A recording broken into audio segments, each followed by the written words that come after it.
Imagine this.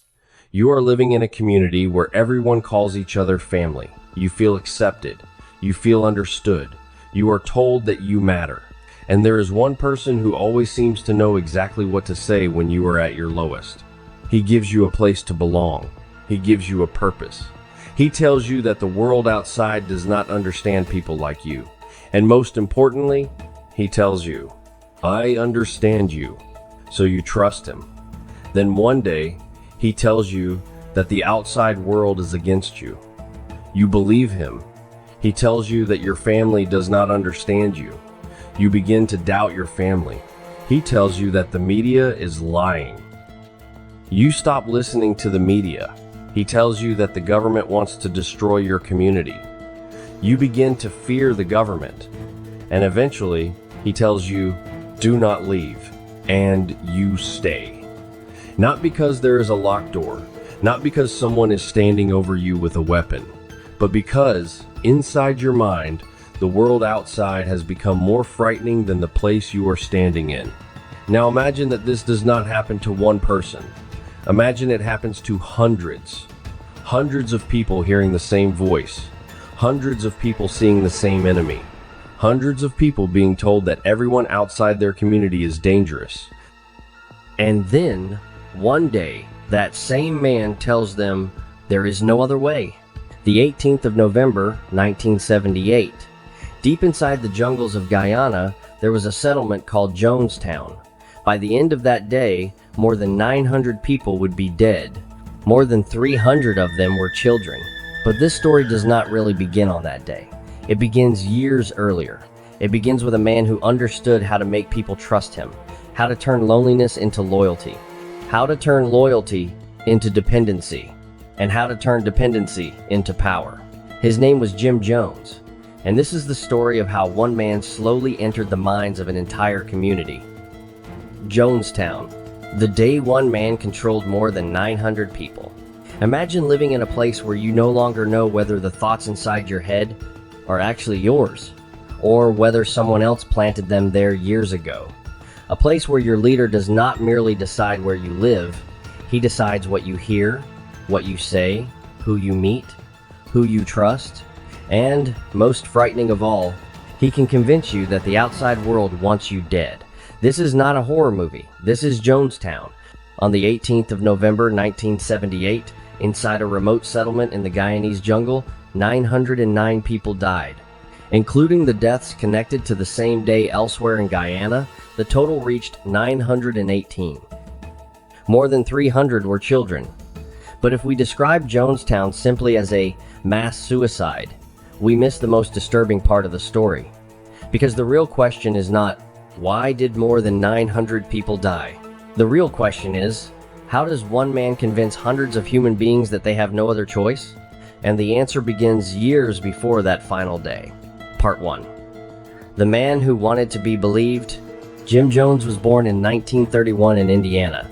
He began his career as a preacher, but Jones was not an ordinary religious leader. He had charisma. He understood how to speak to poor and marginalized people. He knew how to make people feel that someone finally understood them. America in the 1950s and 1960s was deeply divided by race. Jones built an unusually integrated congregation for its time, and that is what makes this story so complicated. Jones did not begin by saying, I want to control you. He began with things that sounded noble: equality, community, justice, a better future. And this is the first lesson of manipulation. It rarely begins with horror. It often begins with a promise. A promise aimed directly at something a person desperately needs. Part 2. When Father became the center of everything. The People's Temple grew, and so did Jones's influence. His followers gradually gave him something far more dangerous than admiration. They gave him the authority to define reality. If Jones said someone was good, they were good. If Jones said someone was an enemy, they became an enemy. If Jones said an event meant one thing, the community was expected to interpret it that way. This is where, in my interpretation, belief began turning into control. You do not have to lock someone inside a room. You only need to convince them. The only person who truly understands this world is him. Once that happens, power no longer has to come from physical force. It comes from controlling how a person interprets everything around them. Part 3. From America to the jungle. Allegations surrounding the People's Temple became increasingly serious.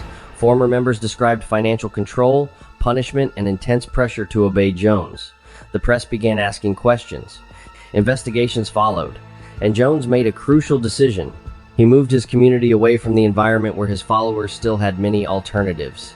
Guyana, a remote country, a settlement surrounded by jungle. Jonestown. Jones presented it as a place where a new society could be created. A community based on his vision, a refuge from racism, hostile media, and what he described as enemies, determined to destroy them. But there was a terrifying paradox. The farther the community moved from the outside world, the more dependent its members became on the man who had taken them there. Geographical isolation became psychological isolation, and psychological isolation became power. Part 4. The cage without bars. Jonestown was not a prison in the traditional sense. There were no concrete walls surrounding every person, but freedom can be taken away in many different ways. Historical accounts describe long working hours, controlled communications, confiscated passports, and increasing punishment for dissent. Members were also encouraged to monitor one another. And that created something even more powerful than a physical fence: self-surveillance. If you know the person beside you might report you, you begin censoring yourself. The guards no longer need to watch every second. You become your own guard. That is one of the most disturbing forms of psychological control. Because once it works, the system does not need to constantly use force. The victim begins regulating their own behavior. Part 5. The invisible enemy. Jones increasingly believed that the U.S. government, the media, and his critics were conspiring against the community, and another psychological mechanism emerged: us versus them. The world was divided into two groups: those inside, who understood the truth, and those outside, who supposedly did not. If outsiders criticized Jones, proof that they hated the community. If journalists asked questions, a conspiracy. If a family member wanted to take someone home, perhaps they had been poisoned by the outside world.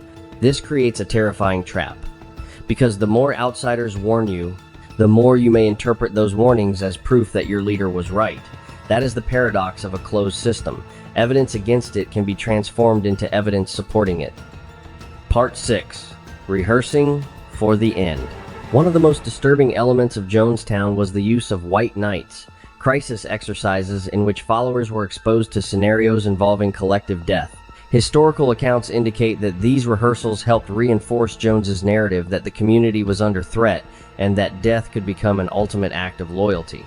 And here I want to make a personal observation.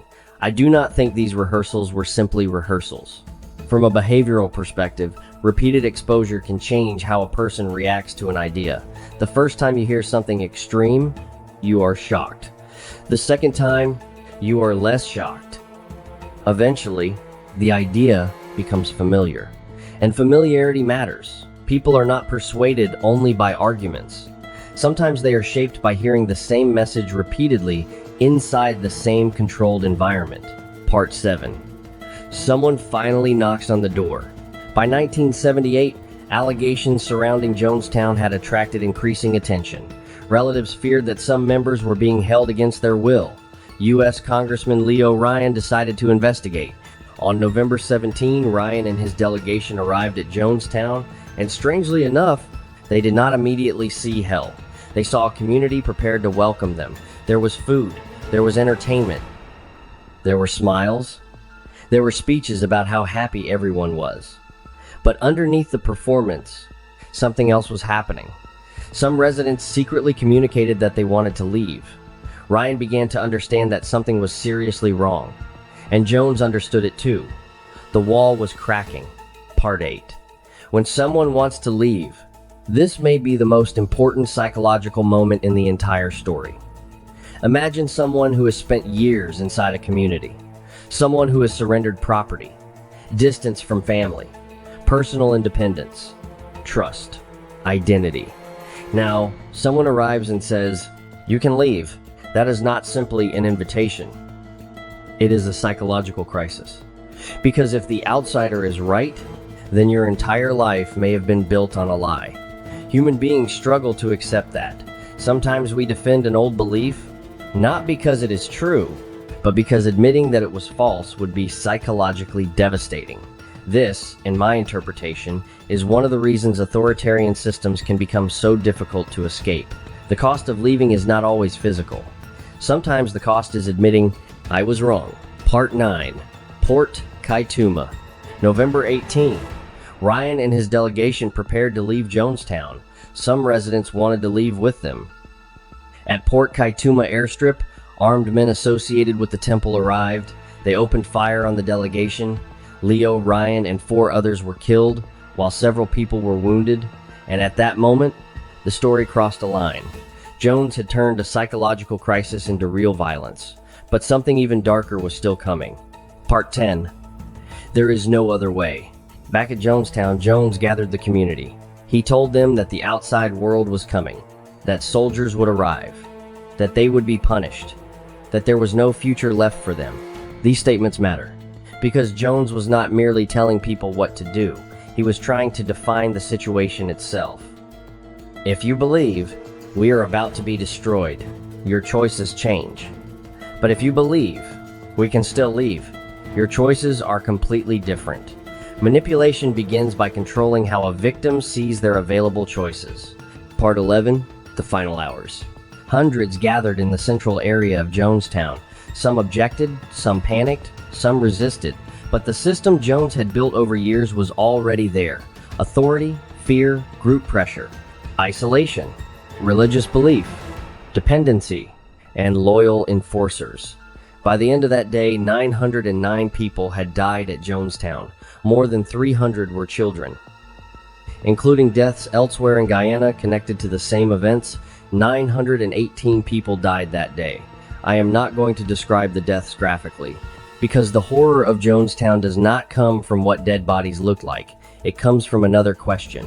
How many people still felt they had a genuine choice? That is the question that remains disturbing. Part 12. The recording, a tape recorder, captured part of the final events. Those recordings later became important evidence for historians trying to reconstruct what happened. The FBI also investigated the tragedy and released extensive archival material concerning Jonestown. And those recordings make Jonestown different from many historical tragedies. We do not only have the memories of survivors, we can hear the voices of people who were there. Arguments, resistance, confusion, fear, and a leader still attempting to define reality for the people around him. That is what makes the recordings psychologically disturbing. Not the screams, not the horror, but the realization that an entire social environment had been pushed toward an extreme state of obedience. Part 13, what was Jim Jones? This is where we have to be careful. I cannot diagnose a dead man from a distance. No responsible historian can simply watch old footage and declare, this is exactly what psychological disorder he had. But we can examine behavior. And behavior tells us a great deal. Jones cultivated an image of himself as indispensable. He created dependency. He controlled information.